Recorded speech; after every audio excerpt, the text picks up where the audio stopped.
Hello everyone, आज हम class 9 की ज्योग्राफी पढ़ेंगे, चैप्टर 4 क्लाइमेट। ठीक है। इस चैप्टर में हम क्लाइमेट के बारे में पढ़ेंगे, उसके एलिमेंट्स के बारे में पढ़ेंगे, उसके बेसिक वेदर्स के बारे में पढ़ेंगे। ठीक है। और किस तरीके से हर प्लेसेस में किस तरीके की क्लाइमेटिक कंडीशन होती है। ठीक है। नाउ पहली बात, क्लाइमेट क्या होता है। जब हम क्लाइमेट की बात करते हैं तो ये टोटल वेदर कंडीशन होती है और एक बड़े से एरिया की लंबे समय तक जो वेदर कंडीशन होती है एक लार्ज एरिया की, उसको क्लाइमेट कहा जाता है। ठीक है। और वहीं अगर बात करें वेदर की, तो वेदर की जो वेदर जो होता है वो एक पर्टिकुलर एरिया में उस टाइम पे किस तरीके का एटमॉस्फेयर है उसको वेदर कहते हैं। ठीक है। अगर हम वेदर और क्लाइमेट के एलिमेंट्स की बात करें तो ये दोनों के सेम ही एलिमेंट्स हैं, जैसे कि temperature, atmospheric pressure, wind, humidity, precipitation. ठीक है। ये वेदर एंड क्लाइमेट दोनों के एलिमेंट्स हैं। नाउ हम कभी कभी ये ऑब्जर्व करते हैं कि कभी कभी एक ही दिन में जो वेदर कंडीशंस होती हैं मतलब फ्लक्चुएट हो जाती है, चेंज हो जाती है। कभी ज़्यादा सर्दी होती है, कभी ज़्यादा अचानक से गर्मी हो जाती है, अचानक से बारिश हो जाती है। तो ये जो वेदर कंडीशन है ये कभी कभी एक ही दिन में बहुत बार चेंज होती है।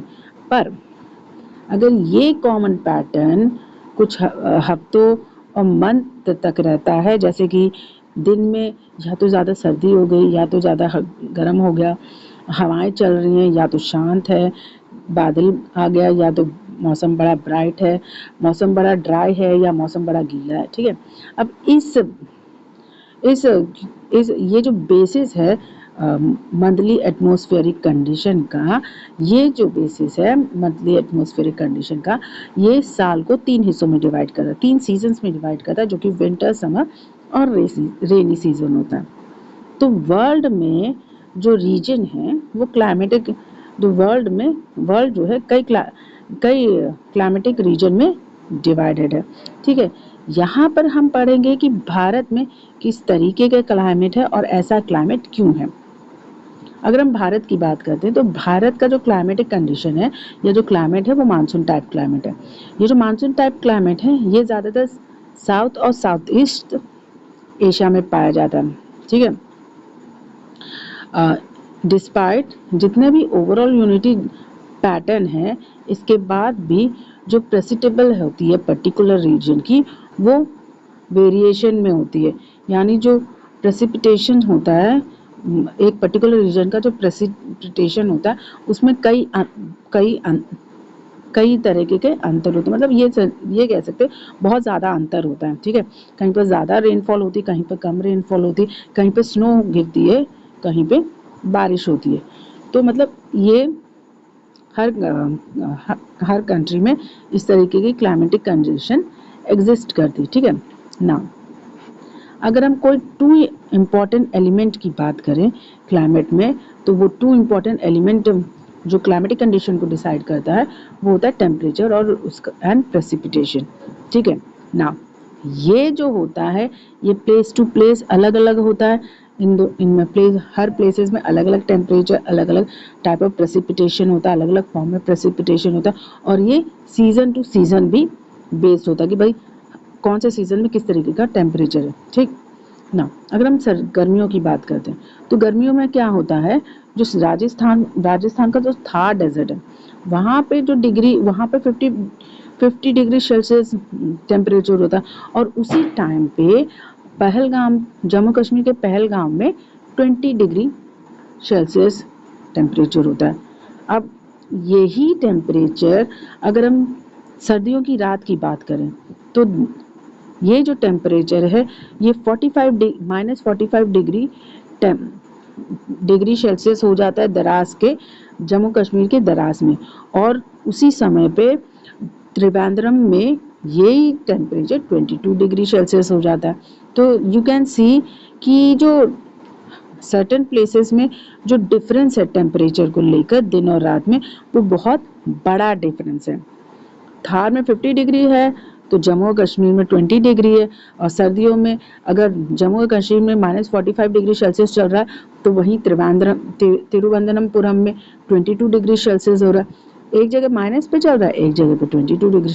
तो दे आर शोइंग, ये यहाँ दिखाया जा रहा है कि किस तरीके से प्लेसेस के अकॉर्डिंग भी टेम्परेचर चेंजेस होते हैं। सेम हाल सीजन्स का भी होता है, किस तरीके से सीजन्स के अकॉर्डिंग भी टेम्परेचर चेंजेस हो जाते हैं ना। अगर हम प्रेसिपिटेशन की बात करते हैं, प्रेसिपिटेशन होता क्या है? प्रेसिपिटेशन रेन, स्नोफॉल, इनको कहा जाता है। बर्फ गिरने को प्रेसिपिटेशन कहा जाता है, रेन को प्रेसिपिटेशन कहा जाता है, ओले गिरने को, हेल्स को गिरने को प्रेसिपिटेशन कहा जाता है। तो प्रेसिपिटेशन में जो अंतर है वो फॉर्म या टाइप के रूप में ही नहीं होते हैं, ठीक है। ये किस अमाउंट में और किस सीजन में प्रेसिपिटेशन होता है उस पे भी डिसाइड करते हैं इसके अंतर, ठीक है ना। ज़्यादातर जो प्रेसिपिटेशन होता है वो बर्फ के रूप में गिरता है अपरी पार्ट, हिमालय के अपरी पार्ट पे, ठीक। और बाकी जो रेस्ट एरिया है वहाँ पे रेनफॉल के रूप में गिरता है प्रेसिपिटेशन, ठीक। अब जो एनुअल प्रेसिपिटेशन है वो मेघालय में 400 सेंटीमीटर है, जो कि इसके कंपैरिजन में अगर हम लद्दाख या राजस्थान, वेस्टर्न राजस्थान की बात करें तो यहाँ पे 10 सेंटीमीटर रेनफॉल होती है। Most part of the country receives rainfall from June to September. तो आधे से ज़्यादा जो कंट्री रेनफॉल रिसीव करती जून टू सितंबर में। बट जो कुछ पार्ट हैं जैसे कि तमिलनाडु हो गया, तमिलनाडु का कोस्ट हो गया, वहाँ पे जो रेनफॉल है, सबसे ज़्यादा जो रेनफॉल होती है वो होती है अक्टूबर और नवंबर में। In general coastal areas experience less contrasting temperature condition. अगर हम जनरली बात करें, नॉर्मल तौर पे बात करें, जो कोस्टल एरिया होता है वहाँ पर जो टेम्परेचर कंडीशन होती है वो बहुत ही लेस होती है, ना ज़्यादा एक्सट्रीम गर्मी होती है, ना ज़्यादा एक्सट्रीम ठंडी होती है। और अगर हम सीजनल की बात करते हैं तो जो सीजनल का कॉन्ट्रास्ट होता है, जो सीजन में अंतर होता है वो सबसे ज़्यादा कंट्री के इंटरनल हिस्से में होता है, यानी भीतर होता है, ठीक। जितने भी एरियाज कोस्टल लाइन में होते हैं वहाँ पे टेम्परेचर का ज़्यादा असर नहीं दिखता है, लेकिन जो एरियाज ओशियन से या कोस्टल एरिया से दूर होते वहाँ पे टेम्परेचर में बहुत ज़्यादा अंतर होता है। ईस्ट से जो रेनफॉल है वो डिक्रीज होती जाती है ईस्ट से वेस्ट, ठीक है। जैसे जैसे रेनफॉल ईस्ट से वेस्ट की तरफ जाती है वैसे वैसे रेनफॉल डिक्रीज हो जाती है। These variation have given rise to varieties in lives of people। तो ये जो वेरिएशन है, ये जो अंतर है, इन्होंने कहीं ना कहीं जो लोगों की जिंदगी है उसमें कई तरीके की वैरायटी ला दी है, ठीक है। जैसे कि किस तरीके का खाना वो खाते हैं, किस तरीके के कपड़े वो पहनते हैं, किस तरीके के हाउसेज में वो रहते हैं ना। Climate control, there are 6 major control of the climate of any places, ठीक है। They are latitude, altitude, pressure and wind system, distance from the sea, ocean current and relief feature। तो यहाँ पर 6 मेजर क्लाइमेटिक कंट्रोल्स हैं। ये हैं latitude, altitude, pressure and wind system, distance from sea, ocean current and relief feature. Due to curvature of the earth the amount of solar energy receive vary according to latitude. तो मतलब जो हमारा अर्थ है वो curve में है ना, इसकी वजह से जो सोलर एनर्जी रिसीव होती है लैटिट्यूड के जरिए उसमें भी अंतर होता है। कहीं पर ज़्यादा रिसीव हो रही है तो कहीं पे कम रिसीव हो रही है solar energy. As a result air temperature generally decrease from the equator towards the pole. तो इसका नतीजा क्या होता है, जो एयर टेम्परेचर होता है वो इक्वेटर से पोलार की तरफ जाते जाते घटने लगता है। As one goes from the surface of earth to higher latitude, the atmosphere become less dense and temperature decrease. तो अगर कोई सर्फ अर्थ के सरफेस से ऊपर एल्टीट्यूड की तरफ जाता है तो जो एटमॉस्फेरिक कंडीशन होती है वो कम घनत्व में होती है और उसका जो टेम्परेचर है वो भी गिरता जाता है, मतलब ऊंचाई में, अर्थ सरफेस से ऊंचाई की तरफ जाते जाए। अब ये हाई एल्टीट्यूड कहाँ होता है, माउंटेन की तरफ चढ़ते जाओ तो जो टेम्परेचर होता है वो घटता जाएगा, उसमें जो डेंसिटी होती है वो भी घटती जाती है। Hills are therefore cooler during summer. The pressure and the wind system of any area depend on the latitude and altitude of the place. तो जो हिल्स हैं वो गर्मियों में इसी वजह से कूल होते हैं, क्योंकि जैसे जैसे आप हिल्स की तरफ बढ़ेंगे वैसे वैसे जो टेम्परेचर है वो डिक्रीज होता जाएगा। ठीक ना, जो प्रेशर है, जैसे pressure and wind system of any area depends on the latitude. तो जो प्रेशर और विंड सिस्टम है किसी भी एरिया का वो ज़्यादातर लैटिट्यूड और एल्टीट्यूड, उस पर्टिकुलर प्लेस के लैटिट्यूड और एल्टीट्यूड पे डिपेंड करता है। Thus it influence the temperature and rainfall pattern, जिसकी वजह से जो टेम्परेचर है ठीक है, जिसकी वजह से टेम्परेचर और रेनफॉल का जो पैटर्न है वो इन्फ्लुएंस होता है। ठीक है, as the distance from the sea increases, its moderating influence decreases and the people experience extreme weather condition. This condition is known as continentality. Ocean currents along with onshore wind affect the climate of the coastal area. For example, any coastal area with warm or cold current flow past it will be warmed or cool if the winds are onshore. ठीक है, तो जो distance है, ठीक है, जो distance होता है सी का, अगर वो इंक्रीज होता है, मतलब आपका जो एरिया है सी से जितना जितना दूर होता जाता है उतना उतना जो टेम्परेचर है वो इंक्रीज हो जाता है, जो मॉडरेटिंग इन्फ्लुएंस है वो घटता जाता है। जो पीपल हैं, वहाँ के जो लोग हैं, वो बहुत ही एक्सट्रीम वेदर कंडीशन महसूस करते हैं। मतलब अगर सी एरिया से अगर आपका जो प्लेस है वो बहुत दूर है तो आप या तो एक्सट्रीम वेदर कंडीशन एक्सपीरियंस करें, जैसे कहीं बहुत ज़्यादा गर्मी, बहुत ज़्यादा ठंडी। One of the best example is Maharashtra. अगर हम महाराष्ट्र की बात करते हैं तो महाराष्ट्र सी के पास है तो उसका जो टेम्परेचर होता है वो बहुत रेयरली अफेक्ट होता है, मतलब बहुत कम अफेक्ट होता है। वहाँ पे ज़्यादा सर्दी और गर्मी नहीं पता चलती। अगर सेम अगर हम उत्तर प्रदेश या बिहार की बात करते हैं तो वहाँ का जो टेम्परेचर होता है वो बहुत ज़्यादा एक्सट्रीम होता है, या तो वो बहुत ज़्यादा सर्दीला होता है या तो वो बहुत ज़्यादा गर्मीला होता है। क्यों? क्योंकि वो जो एरियाज़ हैं वो सी से बहुत दूर हैं। अब इसका सबसे बड़ा कारण क्या होता है? Ocean current. ठीक है, जो एरियाज, जो लोग कोस्टल एरियाज में रहते हैं, कहीं ना कहीं विंड उस कोस्टल एरिया के क्लाइमेट, जो ओशियन करंट्स के साथ जो विंड आती है, ऑनशोर जो विंड आती है, वो उस कोस्टल एरिया को अफेक्ट करती है। जैसे कि अगर गरम ओशियन करंट आ रही है तो जो कोस्टल एरिया का जो एरिया है वो गर्म हो जाती है। अगर कोल्ड करंट आ रही है तो जो कोस्टल के एरिया है वो कोल्ड हो जाती है। ड्यूरिंग अ समर जो विंड आती है वो जो करंट्स आती हैं, ओशियन करंट्स आती हैं, वो मोस्ट ऑफ द टाइम ठंडी होती, कूल करंट्स होती हैं। इसकी वजह से गर्मियों के टाइम पे वो जो एरिया है वो ठंडीला हो जाता है और सर्दियों के टाइम पे जो करंट होती है वो गर्म आती है, तो जो सर्दियों के टाइम पे जो कोस्टल एरिया वो ठंडीला हो जाता है, गर्मीला हो जाता है ना। अब बात करते हैं रिलीफ की। Relief too play a major role in determining the climate of place. High mountains act as a barrier for cold or hot wind. They may also cause precipitation if they are high enough and lie in the path of rain-bearing wind. The leeward sea of mountain remains relatively dry. अगर हम relief भी बहुत important role play करता है। ठीक है, अब relief कैसे इंपॉर्टेंट रोल प्ले करता है क्लाइमेट कंडीशन, पर्टिकुलर प्लेस की क्लाइमेटिक कंडीशन में? देखो, अगर माउंटेन बहुत ज़्यादा ऊंचे माउंटेन होते हैं तो वो कहीं ना कहीं जो सर्दीली हवा है, गर्मीली हवा है, उसको रोकते हैं। उसके लिए बैरियर का काम करते हैं, ठीक है।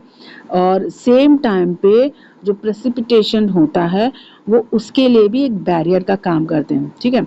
अगर माउंटेन इतने हाई हैं तो वो जो प्रेसिपिटेशन है, मतलब जो बादल है वो माउंटेन से टकरा के वहीं बरस पड़ेंगे, दैट्स व्हाट, ठीक है। लेट्स टॉक अबाउट फैक्टर्स, वो फैक्टर्स जो कहीं ना कहीं भारत के क्लाइमेट्स को अफेक्ट करते हैं। पहले latitude, tropic of Cancer passes through the middle of the country from Rann of Kutch in the west to Mizoram in the east. Almost half of the country lies south of the tropical cancer belongs to the tropical area. All the remaining areas north of the tropical cancer lies in the subtropic.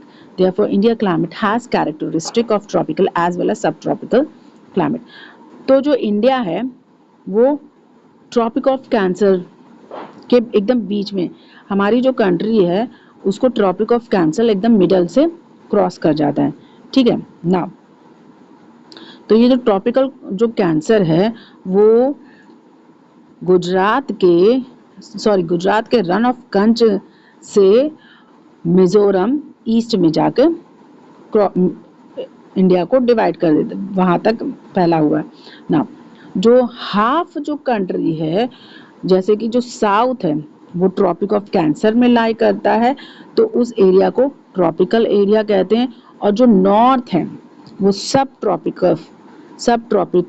में लाई करता है, तो जो north का जो climatic condition होता है वो सब ट्रॉपिकल क्लाइमेटिक कंडीशन होता है, ठीक है। तो इसलिए इंडिया के जो फीचर, इंडिया के जो कैरेक्टरिस्टिक है, क्लाइमेटिक कैरेक्टरिस्टिक है, वो ट्रॉपिकल एज वेल एज सब ट्रॉपिकल क्लाइमेटिक कैरेक्टरिस्टिक है। अगर हम एल्टीट्यूड की बात करें, ऊंचाई की बात करें, ठीक है, India has mountain to north, India के उत्तरी भारत में, उत्तरी हिस्से में माउंटेन्स हैं जिनकी एवरेज हाइट 6000 मीटर है, ठीक है।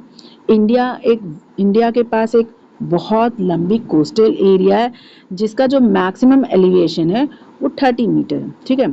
तो हिमालय का काम है कोल्ड विंड को रोकना, सेंट्रल एशिया से जो कोल्ड विंड भारत में सब कॉन्टिनेंट में एंटर कर रही है उसको रोकना ना।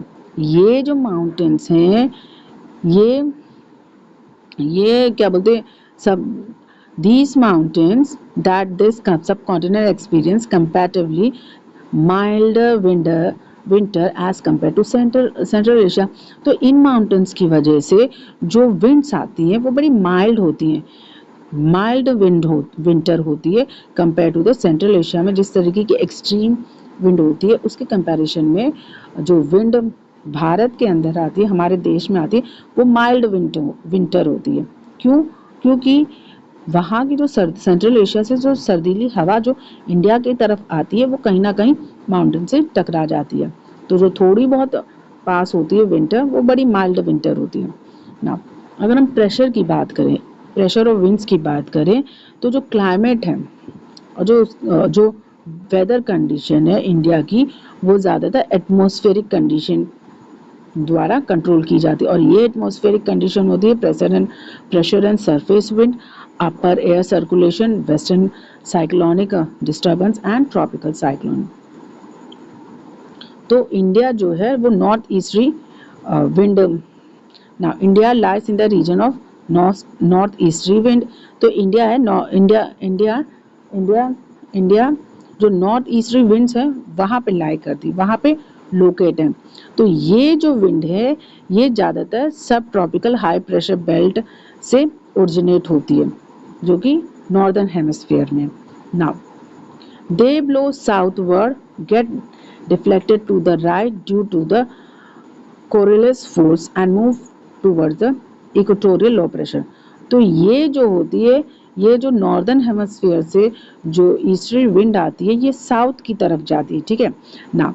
साउथ की तरफ जब आती है तो वो डिफ्लेट होके राइट अप की तरफ मुड़ जाती है। अब ये डिफ्लेट कोरियलिस फोर्स की वजह से होती है और फिर ये right deflated to the right now due to the Coriolis force, फिर ये इक्वेटर की तरफ बढ़ जाती है, इक्वेटर के लो प्रेशर एरिया की तरफ, ये जो साउथ ईस्टर्ली जो विंड है उसकी तरफ बढ़ जाती है ना। ये जो विंड होती है ये अपने साथ हल्की सी मॉइस्चर लेकर चलती है, ठीक है ना। देयरफॉर दे ब्रिंग्स लिटिल और no rain.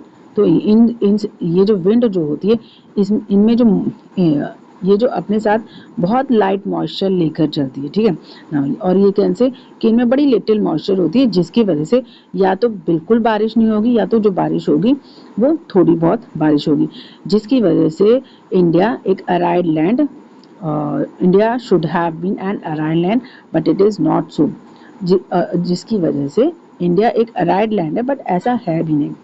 Now what is Coriolis force or force? Now apparent force caused by the earth rotation। तो मतलब जब वो फोर्स जब अर्थ रोटेट होती है तो उससे जो फोर्स बनती है उसको कैरोलिस फोर्स कहा जाता है, ठीक है। Pressure and wind condition over India are unique. जो प्रेशर है और जो विंड कंडीशन है इंडिया की वो बड़ी यूनिक है। क्योंकि सर्दियों में जो नॉर्थ है जो नॉर्थ में जो हिमालयाज हैं वहाँ वो हाई प्रेशर एरिया होता है, ठीक है। Cold dry wind blow from this region to the low pressure area over the ocean to the south. तो जो हिमालय से कोल्ड ड्राई विंड बहती हुई लो प्रेशर एरिया में आती है और वहाँ से वो गुजरती हुई साउथ के ओशन में जा मिलती। समर में जो लो प्रेशर एरिया होता है, in summer low pressure area develops over interior Asia as well as over north western Asia. जो समर में जो लो प्रेशर एरिया होता है वो इंटीरियर एशिया से डेवलप्ड होता है और साथ ही साथ नॉर्थ वेस्टर्न एशिया पर भी लो प्रेशर एरिया बनने लगता है, जिसकी वजह से जो विंड की डायरेक्शन होती है समर में वो कम्प्लीटली उल्टी हो जाती है, ठीक है। फिर अब जो हवा है वो हाई प्रेशर एरिया से होते हुए दक्षिण इंडियन ओशन की तरफ जाती है और जो सदर्न ईस्टली जो डायरेक्शन है वो इक्वेटर को क्रॉस करती हुई राइट की तरफ मुड़ती हुई लो प्रेशर एरिया जो इंडियन सब कॉन्टिनेंट का जो लो प्रेशर एरिया है वहाँ मुड़ जाती है ना। ये जो चीज़ है ये साउथ वेस्ट मानसून विंड कहलाती है ना। These winds blow over the warm ocean, gather moisture and bring widespread rainfall over the mainland of India। तो ये जो विंड होती है ये वार्म ओशन ये जो विंड्स होती हैं ये वार्म ओशन से आती है, ठीक है। फिर वहाँ से वो नमी अपने में इकट्ठा करती है, फिर वो इंडिया का जो मेन लैंड है वहाँ पे जाके बरस जाती है। Now let's talk about the sea. चलिए अब सी की बात करते हैं। Now the season, the monsoon type of climate is characterized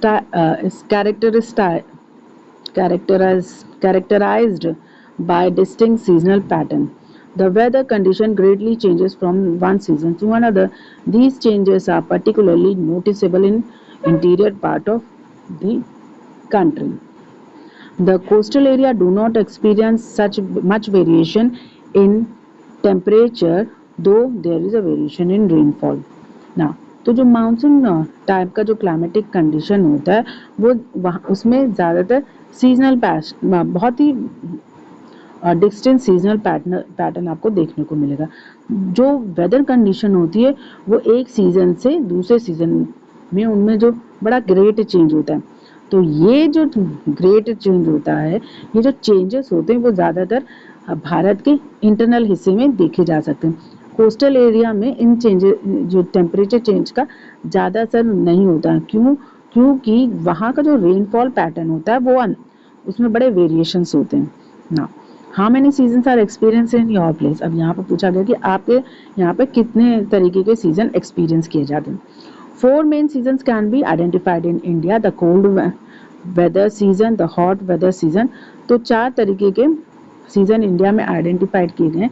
एक है कोल्ड वेदर सीजन, एक है हॉट वेदर सीजन, एक है एडवांस मानसून, एक है रिट्रीटिंग मानसून, जहाँ पे मानसून लौटता है वापस, उसको बोलते हैं रिट्रीटिंग मानसून ना। अगर हम कोल्ड विंटर सीजन की बात करें तो जो कोल्ड विंटर सीजन है वो नवंबर, नॉर्थ इंडिया में नवंबर के मध्य से शुरू होता है और फरवरी तक रहता है। उसके बाद दिसंबर और जनवरी में जो होता है नॉर्थ इंडिया में सबसे ठंडा महीना होता है। टेम्परेचर जो होता है वो साउथ से नॉर्थ तक गिरता चला जाता है, ठीक है, डिक्रीज होता है फ्रॉम साउथ टू नॉर्थ, मतलब साउथ से नॉर्थ तक आते आते जो टेम्परेचर है वो गिर जाता है। जो एवरेज टेम्परेचर होता है ईस्टर्न चेन्नई का ऑन ईस्टर्न कोस्ट वो 24 डिग्री से 25 डिग्री सेल्सियस होता है, और जो नॉर्दर्न प्लेन में जो रेंज होती है वो 10 डिग्री से 15 डिग्री सेल्सियस होती है। तो यहाँ पर कहा गया है साउथ से नॉर्थ की तरफ टेम्परेचर जाते जाते डिक्रीज होता है, ठीक है। तो इस टाइम पे अगर ईस्टर्न साउथ में ईस्टर्न कोस्ट में 24 डिग्री 25 डिग्री सेल्सियस होता है, तो वहीं पे नॉर्दर्न प्लेन में उसी टाइम पे टेम्परेचर 10 डिग्री से 15 डिग्री सेल्सियस होता है। दिन होता है वो बहुत गर्म होता है तो रात बहुत ठंडी होती है। और जो फ्रॉस्ट है, जो फ्रॉस्ट होता है वो ज़्यादातर नॉर्थ में कॉमन है, स्पेशली जो हिमालय के जो चोटियाँ हैं वहाँ पे स्नोफॉल आप एक्सपीरियंस कर सकते हैं। इस मौसम में जो नॉर्थ ईस्ट ट्रेड विंड्स होती हैं वो पूरे भारत में घूमती हैं, ठीक है। ये ज़मीन से सी में जाती हैं और जो मोस्ट पार्ट ऑफ द जो कंट्री होती है वो सूखा होती है, मतलब ड्राई सीजन होता है यहाँ पे। जो जो कुछ अमाउंट की जो रेनफॉल होती है वो तमिलनाडु के कोस्ट एरिया में होती है, ठीक है। इनमें जो होती है वो विंड भी होती है और ये ज़्यादातर सी से लैंड की तरफ ब्लो करती हैं। अगर हम नॉर्थ पार्ट की बात करें तो नॉर्थ पार्ट में जो कंट्री होती है वहाँ पे हाई प्रेशर रीजन बनता है और जहाँ पे जो विंड होती है वो लाइटली आउट जो एरिया के आउटवर्ड साइड में मूव करती हैं। अब ये जो चीज़ होती है ये रिलीफ से इन्फ्लुएंस्ड होती हैं। ये किस चीज़ से प्रभावित होती है? ये जो चीज़ होती है ये रिलीफ से प्रभावित होती हैं। और ये जो विंड्स होती हैं, जो हाई प्रेशर रीजन में जो लाइट विंड्स जो डेवलप होती हैं, ये गंगा वैली से ब्लो करते करते वेस्ट से नॉर्थ वेस्ट की तरफ जाती हैं। तो जो वेदर होता है वहाँ का ज़्यादातर क्लियर स्काई होता है, लो टेम्परेचर होता है, ह्यूमिडिटी कम होती है, फेबल और जो विंड्स होते हैं उसमें बड़ा अंतर होता है ना। अगर हम कैरेक्टरिस्टिक की बात करें कोल्ड वेदर सीजन की पूरे नॉर्थ प्लेन में, ये is the inflow of cyclonic disturbance from the west and the north east. तो ये जो लो प्रेशर सिस्टम है ये ज़्यादातर मेडिटेरियन सी और वेस्टर्न एशिया से उठता है और भारत की तरफ मूव करता है वेस्टर्ली फ्लो के साथ, ठीक है ना। ये जो चीज़ है, जो वेस्टर्ली फ्लो है, ये जो विंड है जो मेडिटेरियन सी और वेस्टर्न एशिया से वेस्टर्न एशिया के लो प्रेशर से ओरिजिनेट होता है, भारत की तरफ मूव करता है वेस्टर्नली फ्लो के साथ। ये क्या करता है, ये हमारे जो भारत में विंटर रेनफॉल करवाता है, उत्तरी भारत में विंटर रेनफॉल करवाता है और माउंटेन में स्नोफॉल करवाता है। ये जो वेस्टर्नली फ्लो है, वेस्टर्नली हवा है, ये हमारे भारत में सर्दियों के टाइम पे रेन करवाता है, बारिश करवाता है प्लेन्स में और बर्फ गिराता है माउंटेन्स में। तो जो टोटल अमाउंट है विंटर रेनफॉल का उनको कहा जाता है, लोकली कहा जाता है महावत, ठीक है। महावत छोटा होता है और अगर यही बड़े और इसी टाइम पे और इसी महावत की वजह से हमारे देश में उस टाइम पे राबी की क्रॉप्स होती हैं। अगर हम पेनिनसुलार की बात करें तो पेनिनसुलार में ज़्यादातर कोल्ड सीजन नहीं होता है, नॉर्मल टेम्परेचर होता है बिकॉज ऑफ सी। वहाँ का जो टेम्परेचर होता है वो हार्डली सीजनल चेंज महसूस करता है। क्यों? क्योंकि वो जो चीज़ है वो कहीं ना कहीं सी के पास है। रिमेंबर, जो एरिया सी के करीब होते हैं वहाँ पे टेम्परेचर चेंज या सीजनल चेंज देखने को बहुत कम मिलता है। क्यों? क्योंकि वहाँ पर जो मौसम होता है वो कहीं ना कहीं सी से इन्फ्लुएंस होता है। Now let's talk about the hot weather. अगर हम हॉट वेदर सीजन की बात करें, गर्मियों की बात करें, तो ये northward movement of the sun, the global heat belt shift northward. तो जो ग्लोबल हीट बेल्ट होती है वो नॉर्थ की तरफ शिफ्ट होती है, ठीक है। और ये मौसम शुरू होता है मार्च से मई, ठीक है। ये हमारे भारत का हॉट वेदर सीजन है जो कि मार्च से मई में शुरू हो जाता है ना। ये किस चीज़ से प्रभावित होता है? जब हीट बेल्ट शिफ्ट होती है, ठीक है। और जब टेम्परेचर आप बहुत क्लियरली देख सकते हैं कि किस तरीके से मार्च और मई में कितना कितना बड़ा अंतर होता है टेम्परेचर में, ठीक है ना। मार्च में क्या होता है? मार्च में जो हाईएस्ट टेम्परेचर होता है वो 38 डिग्री सेल्सियस रिकॉर्ड किया जाता है डेक्कन प्लेटू में। अप्रैल में जो गुजरात और मध्य प्रदेश में जो टेम्परेचर होता है वो ज़्यादातर 42 डिग्री सेल्सियस होता है। वहीं पे मई में जो टेम्परेचर होता है वो 45 डिग्री सेल्सियस होता है नॉर्दर्न वेस्टर्न पार्ट के एरिया में। अगर हम पेनिनसुलर इंडिया की बात करें तो जो पेनिनसुलर इंडिया में जो टेम्परेचर होता है वो नॉर्दर्न इंडिया के मुकाबले बहुत कम होता है। क्यों? क्योंकि ये जो पेनिनसुलर एरिया होता है ये अगेन सी की वजह से, ओशन की वजह से इसका जो टेम्परेचर होता है वो मोस्ट प्रोबेबली मॉडरेट होता है। जो ये गर्मियों का मौसम होता है ये ज़्यादातर टेम्परेचर में बढ़ावा और जो एयर प्रेशर है उसमें गिरावट हमारे नॉर्दर्न पार्ट में देखने को मिलती है, ठीक है। मई ख़त्म होते होते जो लो प्रेशर एरिया है इस रीजन का वो थार से जो नॉर्थ वेस्ट के जो थार है वहाँ से फैलते फैलते पटना, छोटा नागपुर प्लेट्यू जो कि ईस्ट में है से जाते जाते साउथ ईस्ट पहुंचता है, ठीक है। और जो सर्कुलेशन होता है एयर फ्लो का वो इन्हीं के बीच में सेट हो जाता है ना। जो सबसे बड़ा स्ट्राइकिंग फीचर है हॉट वेदर का वो है लू। लू क्या होता है? लोकल हॉट विंड होती है। ये बहुत स्ट्रांग होती है, गस्टी होती है, हॉट होती है, ड्राई होती है। ये विंड पूरे दिन नॉर्थ एरिया और नॉर्थ ईस्ट एरिया में चलती है, ठीक है। और कभी कभी ये इवनिंग में भी चलती रहती है। ये जो गर्मीली जो हवा होती है ये कभी कभी इवनिंग में भी चलती है। अगर हम इस विंड के डायरेक्ट एक्सपोजर में आ गए तो ये फेटल साबित हो सकता है, मतलब हम मर भी सकते हैं, इतनी गर्म ये विंड होती है। जो डस्ट स्टॉर्म होता है इस मौसम में, मई के मौसम में जो डस्ट स्टॉर्म होता है, धूल भरी आंधी होती है नॉर्दर्न इंडिया में, वो बड़ी कॉमन होती है। ये जो आंधी होती है ये कहीं ना कहीं जो टेम्पररी राहत पहुंचाती है, क्योंकि कहीं ये जो आंधी होती है ये जो उस पर्टिकुलर एरिया का जो टेम्परेचर है उसको गिरा देती है और इसी आंधी के साथ हल्की सी बारिश हो जाती है और या फिर ठंडी वो धीमी हवा चलती, ब्रीज चलती है। This is also the season of localized thunderstorm associated with violent wind, torrential downpour, often accompanied by hail. In West Bengal, these storms are known as काल बैसाखी। तो ये जो विंड है, ये जो सीजन है, ठीक है, ये जो गर्मियों का सीजन है, इस गर्मियों के सीजन में ज़्यादातर लोकल थंडर स्टॉर्म होते हैं जो कि बहुत ही हिंसक विंड के साथ आते हैं और जो बारिश होती है वो बहुत भयानक तरीके से होती है। कभी कभी इन बारिश में ओले भी गिरने लगते हैं। जो वेस्टर्न साइड में इन विंड को काल बैसाखी भी कहा जाता है ना। Towards the closure of summer season, the pre-monsoon showers are commonly, especially in Kerala and Karnataka. They help in early ripen of mango and are often referred to the mango shower.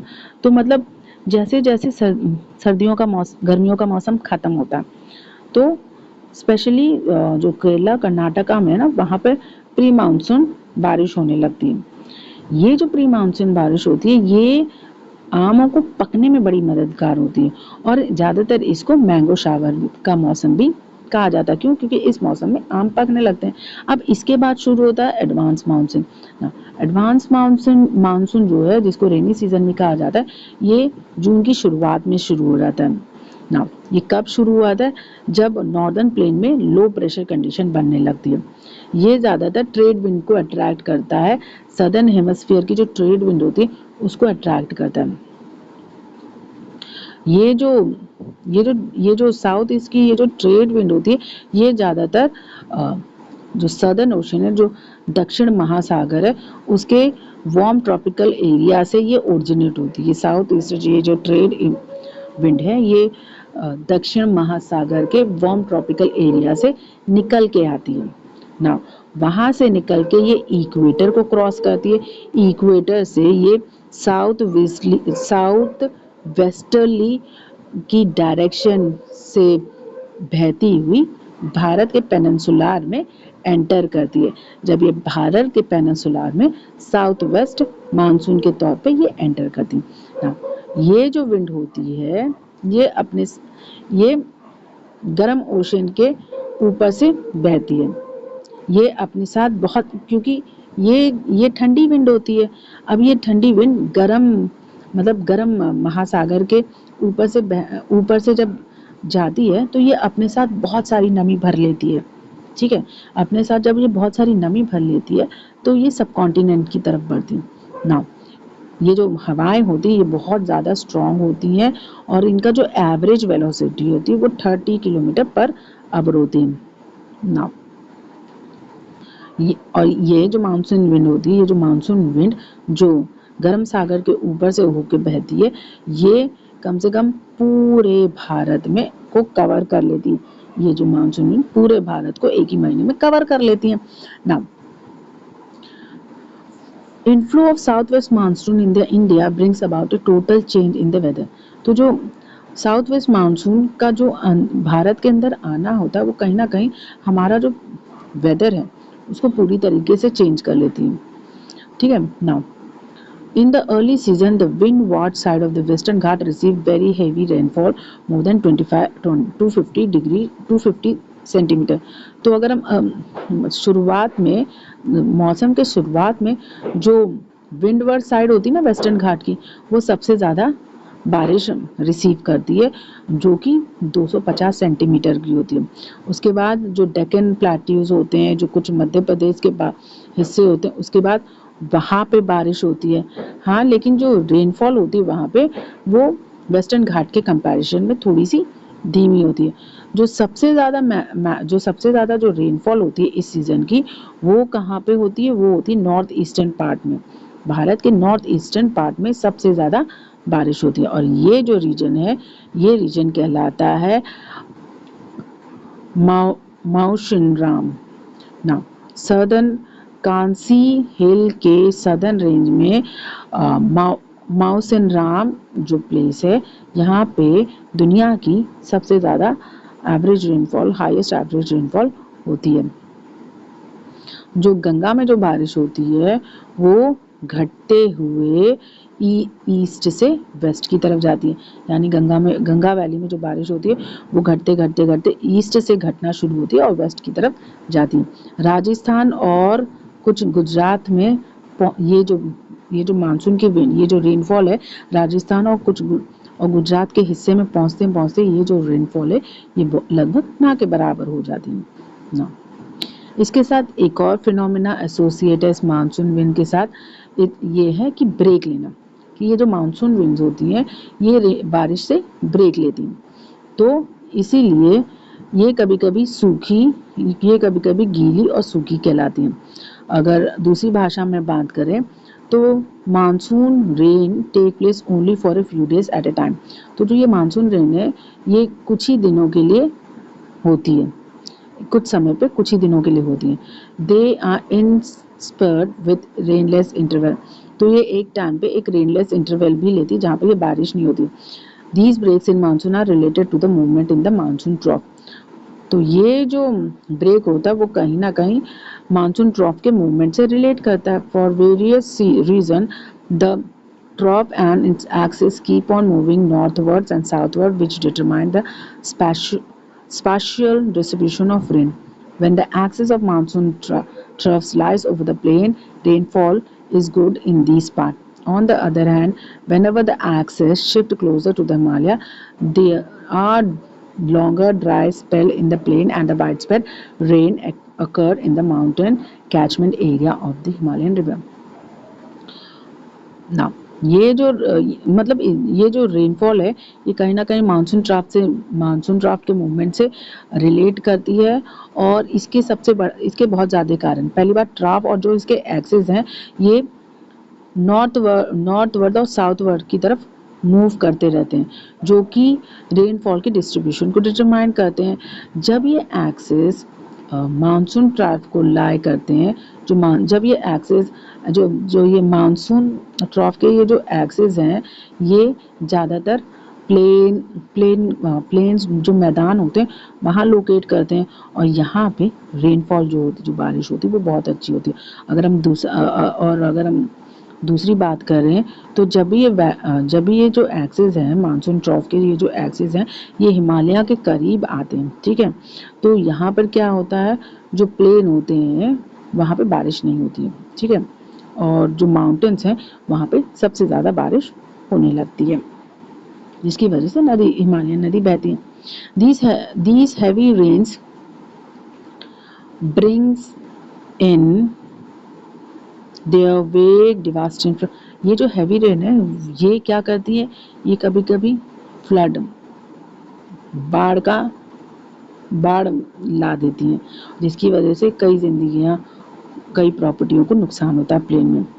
तो जो frequency और जो density होती है tropical depression की, वो कहीं ना कहीं मानसून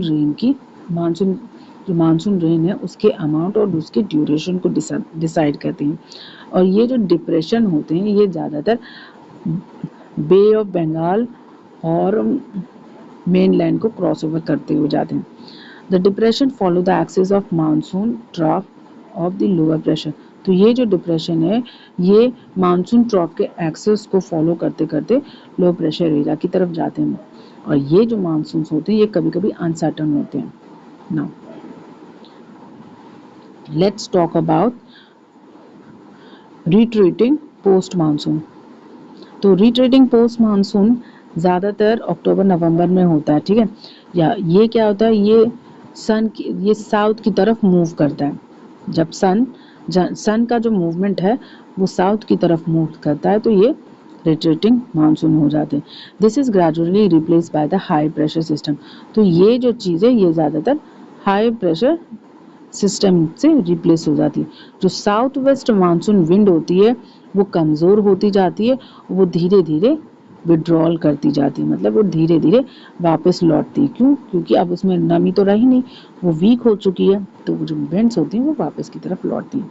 तो अक्टूबर की शुरुआत आते आते तो ये जो मानसून है ये नॉर्थ प्लेन से अपने आप को रिट्रीट करती है, अपने आप को विड्रॉ करने लगती है, पीछे हटने लगती है। विड्रॉ का मतलब पीछे हटने लगती है। तो अक्टूबर नवंबर का मंथ जो होता है ये हॉट रेनी सीजन से तब्दील होके सूखा ठंडीला मौसम बदल जाता है। आपने महसूस किया होगा स्पेशली नॉर्थ साइड में कि अक्टूबर नवंबर में आप देखेंगे पहले तो बारिश होती है, ठीक है। जब बारिश होती है, बारिश बड़ी गर्मी वाली बारिश होती है, खिचखिची। फिर उसके बाद धीरे धीरे यही गर्मी वाली बारिश सूखी ठंडीले मौसम में कन्वर्ट होने लगती। और इसका सबसे बड़ा कारण होता है जो मानसून होता है वो पीछे हटने लगता है, और इसकी वजह से जो बादल होते हैं वो क्लियर हो जाते हैं, जो टेम्परेचर होता है वो बढ़ जाता है, ठीक है। दिन में टेम्परेचर बड़ा होता है, रात में जो टेम्परेचर है वो ठंडा प्लेजेंट होता है। जो लैंड होता है, जो ज़मीन होता है, उसमें नमी होती है। Owing the condition of high temperature and humidity, the weather becomes rather oppressive during the day। मतलब जब कंडीशन होती है उसमें कई गुना ज़्यादा नमी और टेम्परेचर होता है, जिसकी वजह से जो वेदर होता है दिन में वो बड़ा ऑप्रेसिव होता है, and it is normally called, और इसी वजह से इसको अक्टूबर हीट कहा जाता है। और जो सेकेंड हाफ है अक्टूबर का, वहाँ पे जो टेम्परेचर होता है वो रैपिडली बढ़ता है, नॉर्थ इंडिया में रैपिडली इंक्रीज होने लगता है, ठीक है। The low pressure condition over northwestern India get transferred to the Bay of Bengal by early November। तो जो लो प्रेशर कंडीशन होती है नॉर्दर्न वेस्टर्न इंडिया की, वो बे ऑफ बंगाल नवंबर की शुरुआत में बे ऑफ बंगाल की तरफ ट्रांसफ़र होने लगती है। तो ये जो शिफ्ट है ये साइक्लोनिक डिप्रेशन की वजह से आकर होती है, जो ओरिजिनेट होती है अंडमान सी से। ना ये जो साइक्लोन्स होते हैं ये ज़्यादातर भारत के ईस्टर्न कोस्ट को क्रॉस करते हुए हैवी रेनफॉल करते हैं, पूरे ईस्टर्न कोस्ट में हैवी रेनफॉल करते हैं। ना ये जो ट्रॉपिकल जो रेनफॉल होते हैं ये ज़्यादातर डिस्ट्रक्टिव होते हैं, तूफानी होते हैं, डिस्ट्रक्टिव होते हैं, डिस्ट्रक्ट करते हुए जाते हैं। ये ज़्यादातर जहाँ पे थिकली गोदावरी के थिकली पॉपुलेशन हो गया, कृष्णा हो गया, कावेरी हो गया, यहाँ पे ये जो साइक्लोन्स हैं ये आते हैं, वहाँ पे वहाँ की ज़िंदगी, वहाँ की प्रॉपर्टी को खूब नुकसान पहुँचाते हैं। These cyclones arrives at the coast of Orissa. कभी कभी ये जो साइक्लोन्स हैं जो बे ऑफ बंगाल से आते हैं, ये कभी कभी उड़ीसा में भी हिट कर जाते हैं, वेस्ट बंगाल को भी हिट कर जाते हैं, बांग्लादेश को भी हिट कर जाते हैं। जब ये अपने साथ आते हैं तो ये अपने साथ बहुत भारी मात्रा में बारिश लाते हैं। ठीक है। Distribution of rainfall. Now, part of western coast and northern western India received over about 400 centimeter of annually rainfall. तो जो वेस्टर्न कोस्ट और नॉर्थ ईस्टर्न इंडिया का जो कुछ हिस्से हैं वहाँ पे 400 सेंटीमीटर की बारिश होती है एनुअली, और ये 60 सेंटीमीटर लेस है वेस्टर्न राजस्थान से। ठीक है। वेस्टर्न राजस्थान और कुछ जो हिस्से हैं गुजरात, हरियाणा और पंजाब के, उसके मुकाबले ये 60 सेंटीमीटर कम है ना। जो rainfall is equally low in the interior of Deccan plateau and east of Sahyadri. तो ये जो बारिश है ये इंटीरियर डेक्कन प्लेट्यू और ईस्टर्न संध्यादिरी से भी कम है। और जो थर्ड एरिया है लो प्रेसिपिटेशन का, वो है लेह, जो कि जम्मू कश्मीर है। और जो पूरा भारत है, इसके बाद जो बचा हुआ भारत है वो मॉडरेट रेनफॉल रिसीव करता है। और अगर हिमालय रीजन की बात करें तो हिमालय रीजन में ज़्यादातर बर्फबारी होती है। Owing the nature of monsoon, the annual rainfall is highly variable from year two year. अगर हम मानसून के नेचर की बात करें तो जो एनुअल रेनफॉल होती है हमारे भारत में, उसमें बड़े वेरिएशंस हैं। हर साल उसमें वेरिएशन ही देखने को मिल जाते हैं। Variability is high in the region of low rainfall. तो जो ये वेरिएबिलिटी होती है, ये जो अंतर होता है, ये सबसे ज़्यादा हाई होता है जहाँ पर रेनफॉल कम होती है, जैसे कि राजस्थान, गुजरात, वेस्टर्न घाट के लीवर्ड साइड में। ठीक है। As such while area of high rainfall are liable to be affected by flood.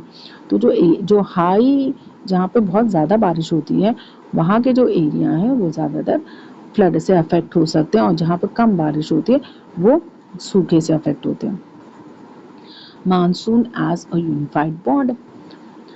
तो आप पहले ही जान चुके हैं कि हिमालय किस तरीके से हमारा जो सब कॉन्टिनेंट है उसको सेंट्रल एशिया की एक्सट्रीम जो ठंडी विंड है उससे बचाता है। ठीक है। इससे क्या होता है कि जो नॉर्थ इंडिया है वहाँ का जो टेम्परेचर होता है वो यूनिफॉर्म होता है। अगर उसी एरिया के अगर दूसरे एरिया के जो उसी सेम लैटिट्यूड में जो दूसरे एरिया है उसके कंपैरिजन में जो हमारा टेम्परेचर होता है वो बड़ा यूनिफॉर्म होता है। सिमिलरली अगर हम पेनिनसुलर प्लेट्यू की बात करें तो पेनिनसुलर प्लेट्यू कहीं ना कहीं समुद्र के प्रभाव में होता है, और ये तीनों साइड से, और इसी वजह से ये उसके जो तीनों साइड है वहाँ का जो टेम्परेचर है वो मॉडरेट है, क्योंकि पेनिनसुला तीनों साइड से समुद्र से घिरा है। Despite such moderating influence, there are great variation in temperature condition. इतना इसके बाद भी इतना मॉडरेट इन्फ्लुएंस है सी का, तो लेकिन वहाँ का जो टेम्परेचर कंडीशन है उसमें बड़े वेरिएशंस हैं। The unifying influence of the monsoon on Indian subcontinents are quite perceptible. The seasonal alteration of the wind system and the association weather condition provide a rhythmic cycle of season. तो जो seasonal alteration होता है जो wind system का, और उसके साथ जो वेदर एसोसिएट होता है वो एक rhythmic cycle season क्रिएट करता है. Even the uncertainty of rain uneven distribution are very much typical of the monsoon. मतलब इसके बावजूद भी जो रेन की अनसर्टेनिटी है, जो रेन अनइवन डिस्ट्रीब्यूशन जो हुआ है, ये कहीं ना कहीं टिपिकल मानसून को दर्शाता है। जो इंडियन लैंडस्केप है, इसके जो एनिमल्स हैं, इसके जो प्लांट लाइफ है, जो एग्रीकल्चर कैलेंडर है, जो लाइफ ऑफ द पीपल है, जो फेस्टिवल्स हैं, जो फिनोमेना इनके रिवॉल्व अराउंड है ना। साल दर साल जो पीपल हैं, जो भारतीय लोग हैं, फ्रॉम नॉर्थ से लेकर साउथ, ईस्ट से लेकर वेस्ट, वो हमेशा मानसून का बहुत ही शिद्दत से मानसून का इंतज़ार करते हैं। ये जो मानसून विंड है ये कहीं ना कहीं पूरे भारत को पानी प्रोवाइड करती है। क्यों? उनकी जो मेन एक्टिविटी है एग्रीकल्चर, उसके लिए पानी प्रोवाइड करती है, जिसकी वजह से पूरा का पूरा भारत इस मानसून विंड की अटैच है। And here we end this chapter.